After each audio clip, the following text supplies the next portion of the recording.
Ассаламу алейкум, құрметті тыңдармандарым. Шынар Ұстаз каналына қош келдіңіздер.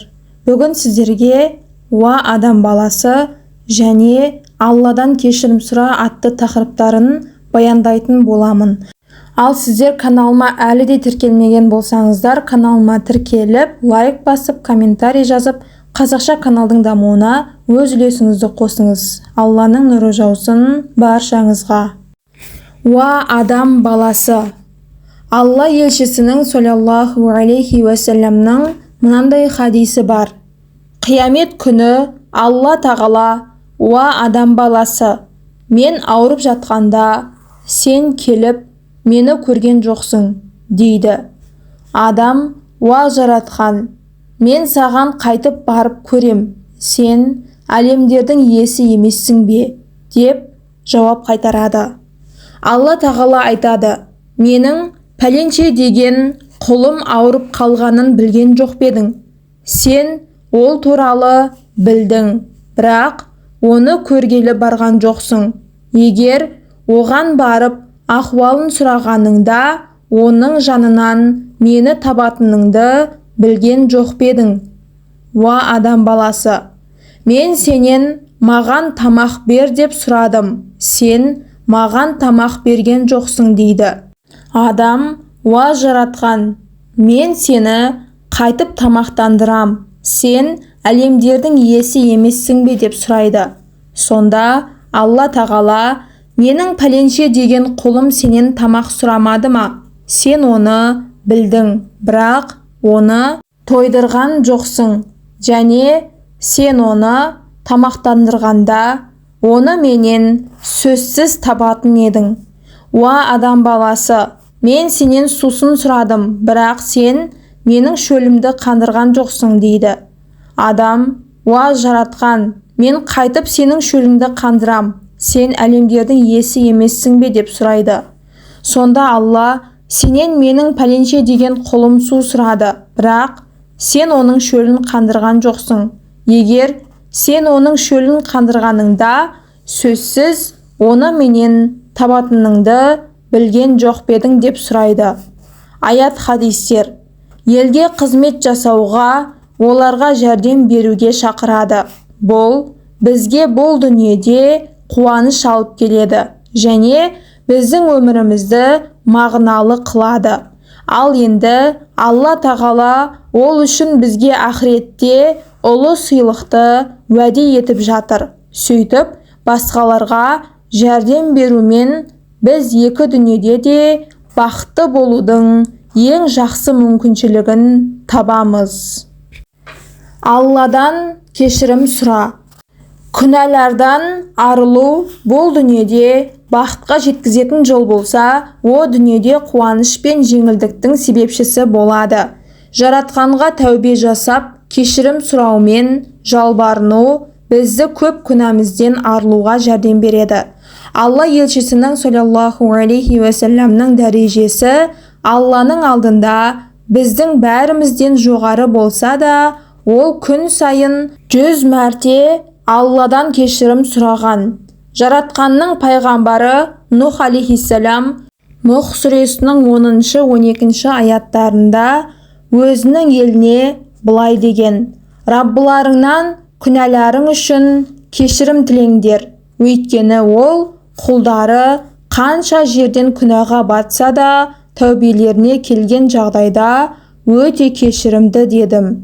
Алладан кешірім тілеңдер, төбелеріңе аспаннан нөсерлетіп нұр жаудырсын, сендерге дүние мен бала-шағаны молынан берсін, һәм сендер үшін бау-бақшалар өсірсін, және өзендер ағысын, делінген. Үрім бұтағыңның бақытты, бай және иманды болуын қалайсың ба?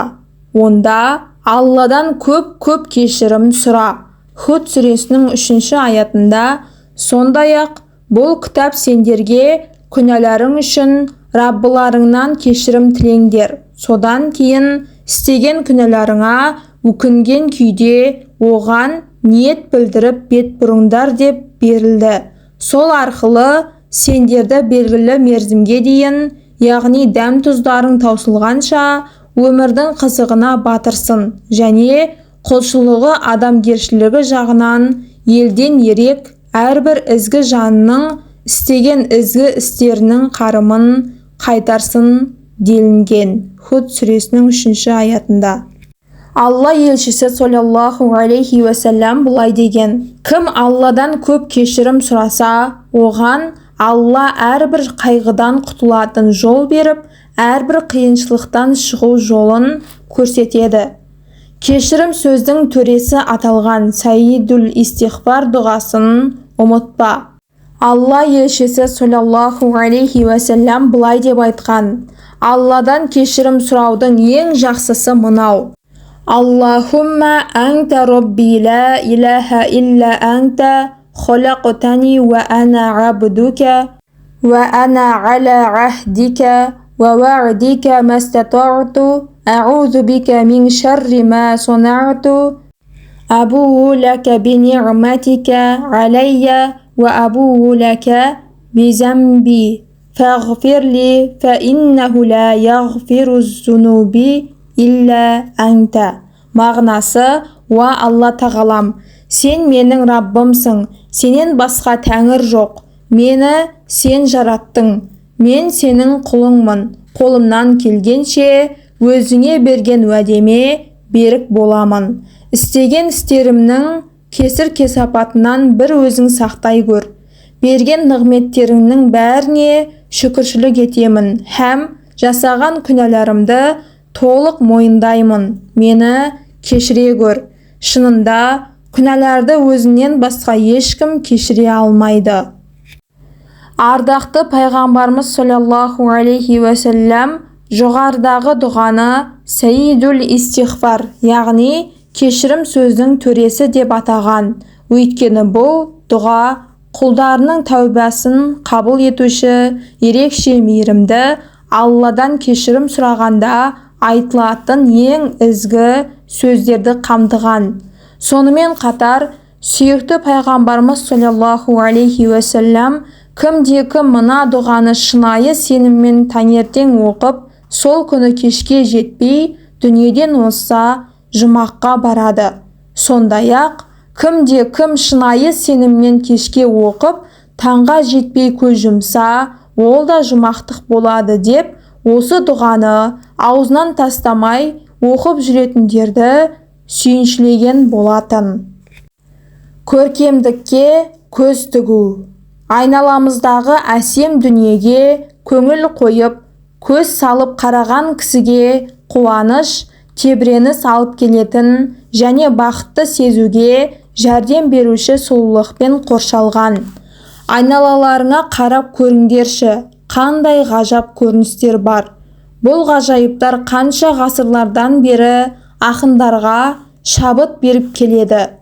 Жер шарының барлық аймағындағы жаратылыс өте әдемі және әр түрлі. Жаратушының теңдессіз туындысына көз тоймай қарай беруге болады. Бұл жан тебірентерлік көріністер адамның қайғы-мұңы мен абыржуын да ұмыттырады. Әрбір әсемдіктің жаратқанның жәмил, шексіз көркем есімінің шағылысы екенін еске алсаң, Аллаға шүкір қылумен бірге көңілдегі қайғы-мұңды да жуып тастауға толық мүмкіншілігің бар. Құрметті тыңдармандарым, видео ұнаса, каналыма міндетті түрде тіркеліп, лайк басып, комментарий жазып және достарыңызға жіберіп, қолдап қоюды ұмытпаңыздар. Алланың нұры жаусын баршаңызға.